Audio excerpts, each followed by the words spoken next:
Gagawin pag ang tuturo ko sa inyo sir is reverse osmosis or tinatawag na RO. RO lang para hindi kayo malito. Ngayon yung RO, magpupure yan ng water papunta dito. Okay? Tapos ang tawag naman dito is product tank. Okay? Bali dyan na papasok yung pure water para maging purified. Okay? Ngayon, una mong gagawin, syempre buksan mo to. Tingnan mo yung tubig. May tubig siya. Tapos tingnan mo yung valve ko na bukas. Baka mamaya nakasara. Okay? Ngayon, sabihin natin nakasara yan sir. Tingnan mo nakasara. Pag nakabukas yan, may tubig yan. Tapos yun nga, nakasara yan. Tingnan mo, pag binuksan natin yan, mamatay na siya. Hindi na siya aandar. Yung natira na lang. Kasi wala lang pressure eh. Pag walang pressure, automatic hindi siya aandar. Kaya pag ganun sir, ang gagawin mo lang, nangyayari yan pag walang laman yun.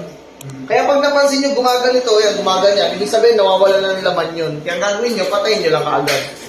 Okay? Ganun siya. Ngayon, yun nga, ang gagawin mo na, buksan mo muna to. Tingnan mo to. Yan, yun, nagka-pressure siya. Pag nagka-pressure siya, yun. Buksan mo to, dapat umangat to. Pag umangat, yan, umangat siya. Pag umangat siya, ibig sabihin, may tubig na yung pumapasok dito. Pumapasok na dito yung pure water. Okay? Ngayon, itong settings na to, ito, wala ka nang gagalawin dito. Okay? So, ibig sabihin, kailangan wala ditong bata. Kaya kung sino man, dapat huwag na ito hahasu-hasuin. Okay? Hayaan mo lang yan na ganyan. Kasi nakaset na yan. Okay? Ngayon, ito naman, wala pa kasing masyadong laman to. So, mababa pa to. Ang gagawin natin, kunyari, puno na siya. Ang gagawin natin, angat natin yung floater para ibig sabihin, puno na.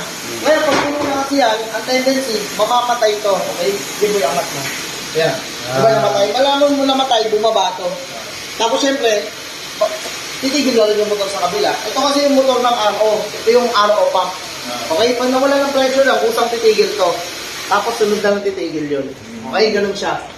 Ngayon, pag puno na yun, ito kasi hindi pa puno. So, pag binabahan natin yan, aandar din yan. Tignan mo. Bawa mo. Yan.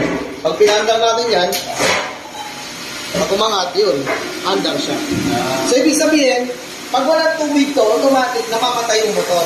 Okay? Pag puno naman, automatic, namamatay yung motor. Okay? Ganun siya. Ngayon, ano namang filter ang nilalagay dito? Ngayon, sabihin natin, ano siya, puno na. So, gagawin mo, patayin mo na to, tapos, patayin mo na to. Okay? Ngayon, anong filter ang nilalagay dito? Ang nilalagay dito, sediment filter. Okay? Kulay puti. Anong micron? Dito, ang nilalagay dito, tinanggal ko na kasi, micron 5. Okay, dito yan nakikita. 5. Okay? Tapos dito naman, micron 1. Okay? Basta ito, sediment filter micron 5. Ito, sediment filter micron 1. Okay?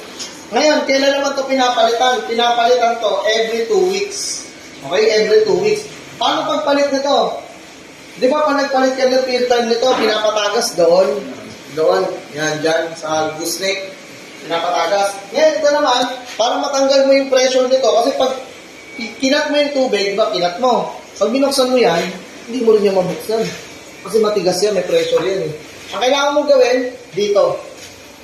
Okay, pihitin mo to. Kasi pag pinihit mo yan, matatanggal yung pressure dito. Tignan mo wala na. Ngayon, pag nawala yung pressure, pag binuksan mo na to, malambot na. Yan, balik na lang natin.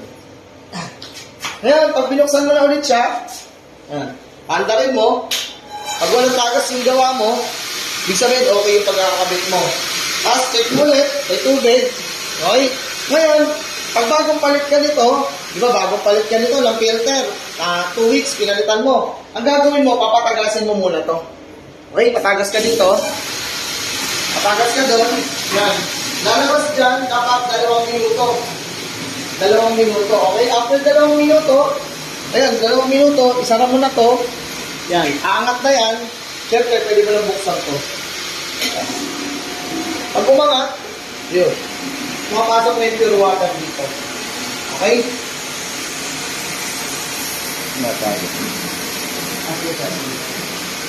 Tapos, pag okay na sir, gagawin mo lang, patayin mo na to.